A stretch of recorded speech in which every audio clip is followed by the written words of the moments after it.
স্বামী আর প্রেমিকের মাঝে আকাশ পাতাল পার্থক্য আছে। প্রেমিকের জীবন কেমন আছো, কোথায় আছো, কি খাচ্ছ, আমার জানটাকে খুব মিস করছি। তার কাজ শুধু ফ্রি ডেলিভারি অফ লাভ, কিন্তু দায়িত্বের বেলায় শূন্য।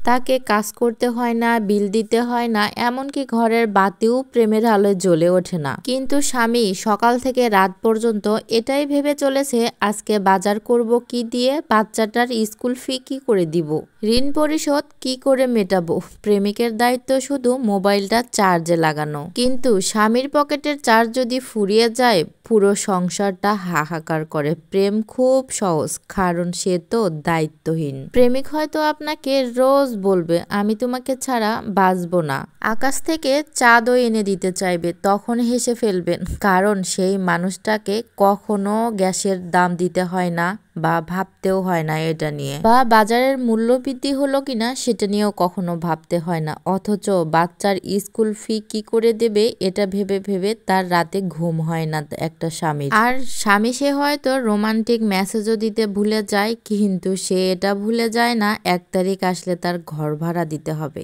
সে হয়তো আই লাভ ইউ বলে না, কিন্তু রাতের আলোটা তার কারণেই জ্বলে ওঠে। যার দায়িত্ব নেই সে সব সময় আপনাকে সময় বেশি দিবে, এটাই সত্যি। আর যার সময় নেই সেই মানুষটাই আপনার জন্য সবকিছু করে চলেছে। ভালোবাসি এই মিষ্টি মিষ্টি কথাগুলো দিয়ে জীবন চলে না। আর আপনি আকাশের চাঁদ খেয়ে তো আর বেঁচে থাকতে পারবেন না। দায়িত্বেই সবসময় বেশি ভালোবাসা, এটাই আপনার প্রমাণিত হয়। জীবনটা আসলে বড়ই অদ্ভুত, অদ্ভুতভাবে মানুষ পৃথিবীতে চলাফেরা করে। তো যাই হোক, আমি এখানে এই যে ছোট ছোট আলুগুলো এগুলো একটু ভর্তা করব, এগুলো একটু সিদ্ধ করে নিয়ে আমি এখানে একটু ভেজে নিলাম।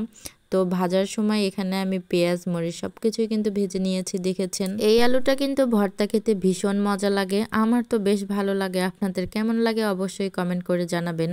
আসলে কেন কথাগুলো বললাম, এটা হচ্ছে আমি গতকালকে বাজারে গিয়েছিলাম, মানে 2 প্রকারের আলু কিনতে। সেখানে আমি 1 প্রকারের আলু কিনে নিয়েই চলে এসেছি। তো এসে জামাই আমাকে বলতেছিল যে হচ্ছে তুমি 1 প্রকারের আলু নিয়ে এসছো কেন, বাদ বাকি আলুগুলো নিয়ে আসো নাই, বড় আলুগুলো আর কি, যেগুলো আমরা রান্নাতে খাই, তো এই আলুগুলো নিয়ে আসো নাই কেন। আমি বলছি ভুলে গেছি। আসলে তখনই থেকেই আসলে এই কথাগুলো উঠতেছিল। দুনিয়া এত সোজা না যে এতটুকু বাজারের কথা বলো আমি সেগুলো মনে করে করে নিয়ে আসি, আর তুমি যেটুকু বাজার করতে গেছো এটুকু আবার রেখে চলে আসছো। তো এটাই অনেক কিছু ভাবলাম, আর জামাইয়ের কথা মনে করলাম যে তাদের মাথায় কত চিন্তা নিয়ে তারা ঘোরে, কিন্তু তারপরও তারা আমরা যেগুলো বলি সেগুলো মনে মনে রাখে, আর বাসায় এসে যদি সেগুলোর চুন থেকে পান খসে তাদেরকে আমরা কথা শোনাই। আসলে এটাই বাস্তব। ওখানে আমি ভর্তাটা শেষ করে আমার জামাইজান বলছিল সে নাকি হচ্ছে ডিম ভাজি দিয়ে ভাত খাবে, তো ডিম ভাজিও আমি করে দিয়েছি, ভর্তাটাও করেছিলাম। আসলে গরম ভাতের সাথে ভর্তা ভাত খেতে কিন্তু অনেক মজা লাগে।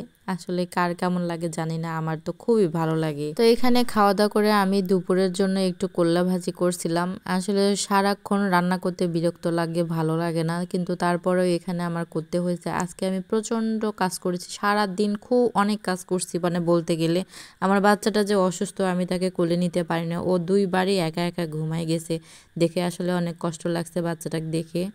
এই ছিল আমার আজকের ভিডিও। সবার কাছে কেমন লাগলো অবশ্যই কমেন্ট করে জানাবেন। সবাই ভালো থাকবেন, সুস্থ থাকবেন।